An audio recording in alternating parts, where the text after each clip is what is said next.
guys! Welcome back to our channel, Kurt Ashing Adventures. And for today's video, I'm gonna share to you the unboxing video of some items that I bought recently sa Anker. So this is earbuds, Soundcore earbuds, and then the charging na cube ng Anker. Yan. So let's start with this one. Actually, I've been eyeing this item since magkaroon ako ng Apple Watch kasi parang maganda siya na wireless charging port para sa mga Apple devices. So, eto siya. 3-in-1 siya. So, pwede mo siyang i-charge yung iPhone mo as well as your Apple Watch. And, if you also have yung earbuds ng Apple, much better. Pero, sobrang mahal kasi ng earbuds. That's why I opt to buy a cheaper one. Etong earbuds ng Soundcore, which is the Liberty earbuds. Yeah. So, let's start with this one first. Open natin yung box. So, inside the box, we have, of course, the cube itself. Ayan. This one, dito sa ibabaw, ito yung charging or charging port para sa mga iPhone. Ayan. And then, pag inangat mo siya, dito naman i-charge yung earbuds or any wireless na earbuds na gamit mo. So, gumagana siya sa Samsung, dito sa Soundcore, as long as supported siya ng wireless charging. And then, dito sa gilid niya, you'll see, meron siya dito, pipindutin, tapos dito mo naman i-charge yung iyong Apple Watch. Ayan. So, 3-in-1 siya. Sabay-sabay mo siya pwedeng gamitin. And then, ito yung port niya. It is USB-C. So, meron din yan dito. Kasama na dito yung kanyang wire. So, meron na siya nitong adapter. Ayan. Maganda kasi, ano siya, nafo-fold yung saksakan. And then, this is the wire ng ating cube. So, at least, kapag ka-wireless yung ano mo, gamit mo, less yung mga saksakan. Kasi, kapag nag-charge ako ngayon, may isang saksakan yung Apple Watch, may isang saksakan yung iPhone, another saksakan para sa yung earbuds. So, 3 saksakan na agad, 'di ba? Pero, if you'll use this one, 3-in-1 na siya, pwedeng sabay-sabay i-charge, isang saksakan na yung kailangan mo. So guys, yan, i-try natin. Isaksak muna natin yung charger natin, yung cube charger. Ang wattage nitong charger nito is 30 watts, pero automatic siya kapag you use the iPhone charger, 15 watts lang siya. Tapos dito sa AirPods charger, 5 watts, as well as dito sa Apple Watch charger, 5 watts lang din siya. Ang downside lang niya is that kailangan yung iPhone mo, if gumagamit ka ng cover or yung housing ng cellphone, it should be MagSafe. Ito, dapat may MagSafe siya. Kasi kapag wala niyan, hindi siya mag-charge. Kailangan mo tanggalin yung kanyang cover or yung housing. So, yan. Try natin sa iPhone. Ayan. I am refilling energy now. Ayan. So, nag-charge na siya. So, try naman natin yung Apple Watch. Dito siya sa kabilang side. Ayan. So, nag-charge na din yung Apple Watch ko. Ayan. Ayan. Nag-charge na din siya. Tapos, dito sa side na to naman, sa likod, you can put your earbuds or earbuds na ginagamit mo. So, this time, ito yung partner na binili ko. It's not Apple, pero compatible naman siya dito sa cube charger natin. So guys, before natin i-try yung Soundcore Liberty sa charging natin, sa cube charger natin, i-bukbuksan na natin siya or i-unbox muna natin siya. So, ayan. Open natin siya. Actually, dalawa yung color nito, pero I opt to get the blue one kasi medyo boring yung black. Ayoko ng black color. And favorite color ko kasi yung blue. So, hindi naman ako nagsisi sa color niya kasi sobrang ganda niya. Tsaka, stand out siya sa ibang mga earbuds. Ayan siya. Diba? Ang ganda niya. And, when you open it, mayroon siya ditong button na open mo. Pipindutin mo siya para mag-open. Ayan. Nakikita mo, meron siyang lights inside the earbuds. That makes it so cute. Tsaka, ang gandang tingnan kapag ka-inopen mo siya. And this one is very handy. Tapos makikita ninyo yung kanyang lagyanan. It's rounded.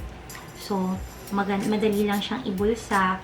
Very small. Kasya siya sa pocket or sa mga small bags. Ayan.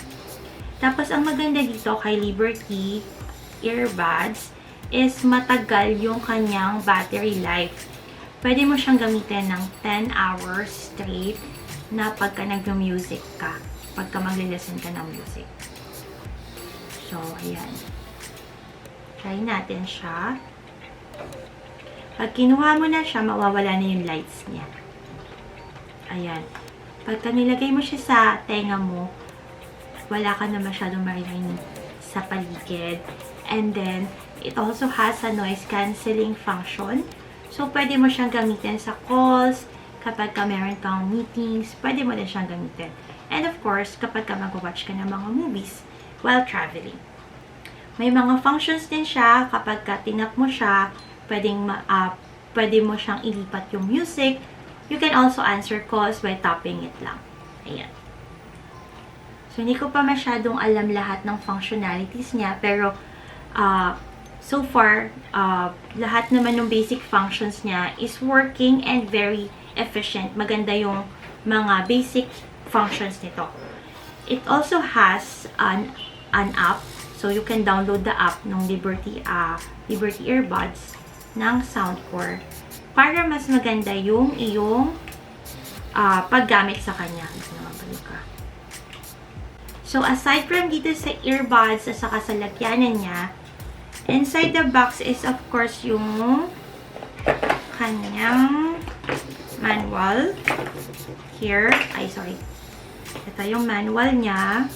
And then, syempre, kahit siya wireless charging or kahit magpa-function siya for wireless charging, they still provide the USB-C charger just in case na gusto mong i-charge siya using a port.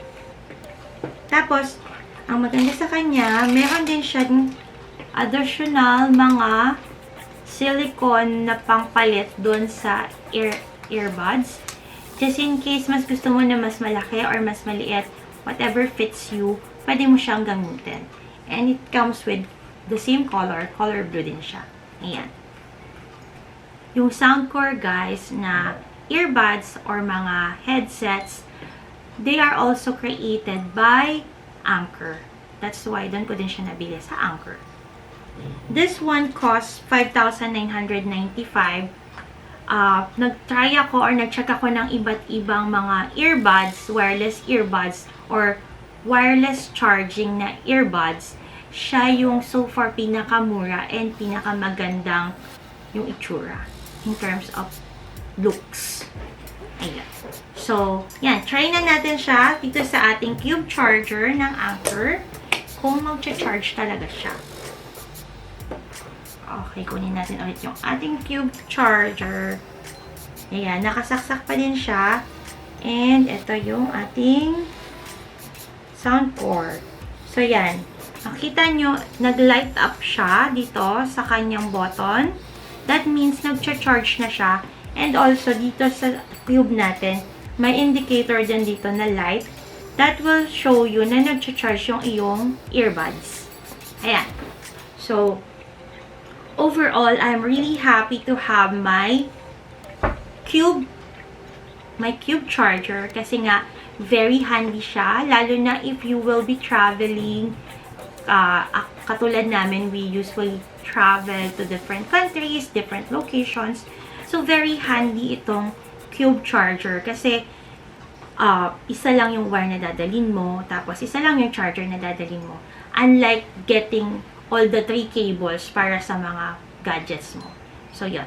So, this cube charger, ang original price niya sa Anker store is 9,305. Pero, we're very lucky nung pumunta kami sa store sa Anker sa SM Mega Mall. They have 10% off para dito sa cube na to. Actually, I've been going to that store actually mga 2 or 3 times na to check on this one. And dahil naka-sale siya that time, binili ko na siya agad. And ang price niya lang nung binili ko siya is 8,374. So, yun. So, it's a good deal na kasi minsan lang siya mag-sale, sabi nung salesperson doon. And, yun nga, 3 times ko na siyang binabalikan. That's the first time na naka-sale siya. Kaya, binili ko na siya agad. So, yun. So, overall, I'm very happy with this buy. If you want to learn more about my experience in using this charger, you can comment down below kasi right now, I'm still trying it out. Kaka-open ko lang niya.